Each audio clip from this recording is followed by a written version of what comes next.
Accusations tonight of racial profiling by employees of the Transportation Security Administration. Tonight, TSA employees come forward to complain about these allegations and the mismanagement in a special unit of screeners at the Honolulu International Airport. KITV4's Kyoki Kerr reports on results of a KITV4 News investigation. There's an elite unit of about 32 transportation security officers at Honolulu International Airport.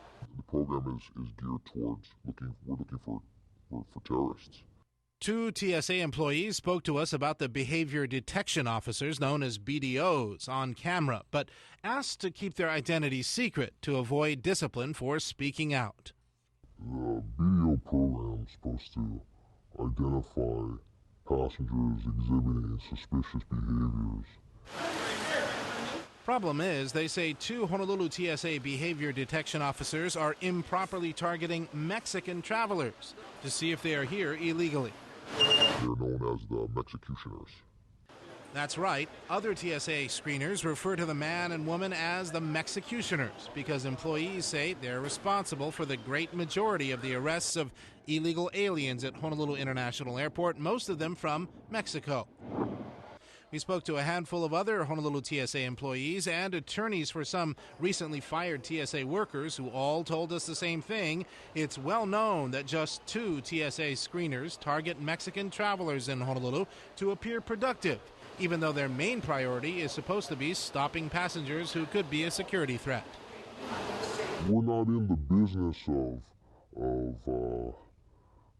going after illegals. We're supposed to be finding potential terrorists, threats to aviation security. In response, the TSA released this statement saying the allegations raised have resulted in an ongoing review of screening operations at HNL. As such, TSA is unable to provide comment until the review is complete. Behavior detection officers are supposed to mingle with passengers in line at TSA checkpoints and see if they exhibit nervous behavior. But TSA employees say those two accused screeners are making up suspicious behaviors to justify extra screening of people from Mexico, which is known for having easily available fake identification documents. They are fabricating behaviors.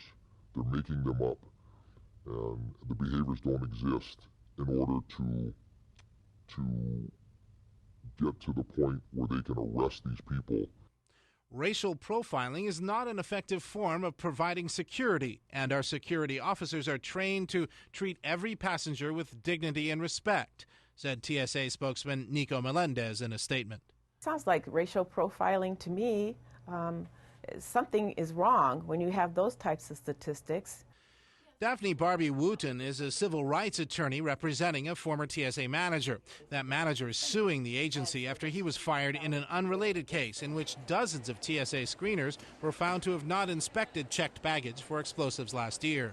You can't target anybody because of their ethnicity, the way they look, the way they talk, their nationality, their sex, their age.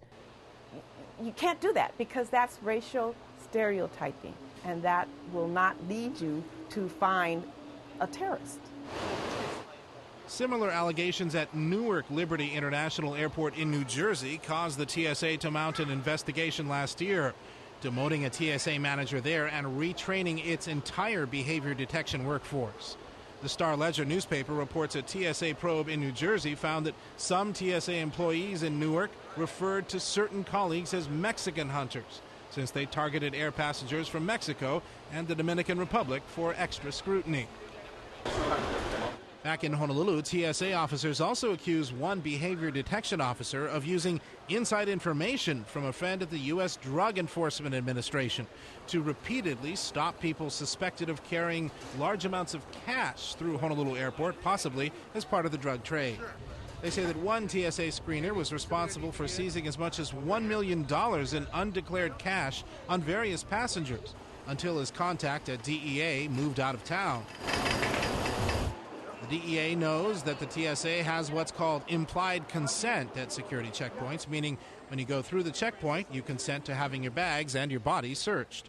They were using that loophole and that contact in the BDO program as a way to get into the passenger's bag and find the money without having to get a search warrant. We wanted to know if the program met what's supposed to be its main goal.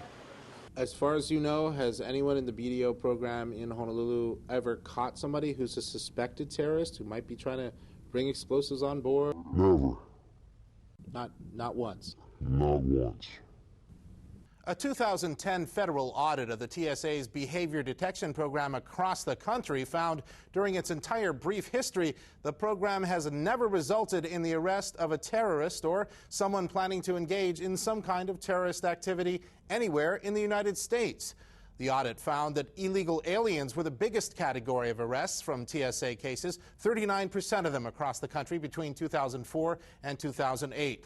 The audit also said the TSA did not scientifically validate the behavior observation program before it started years ago following the 9/11 attacks. And auditors said the TSA should study whether the program, with an annual budget of more than $200 million, is a good use of taxpayer money, or whether random extra screening would be just as effective. Kyoki Kerr, KITV4 News.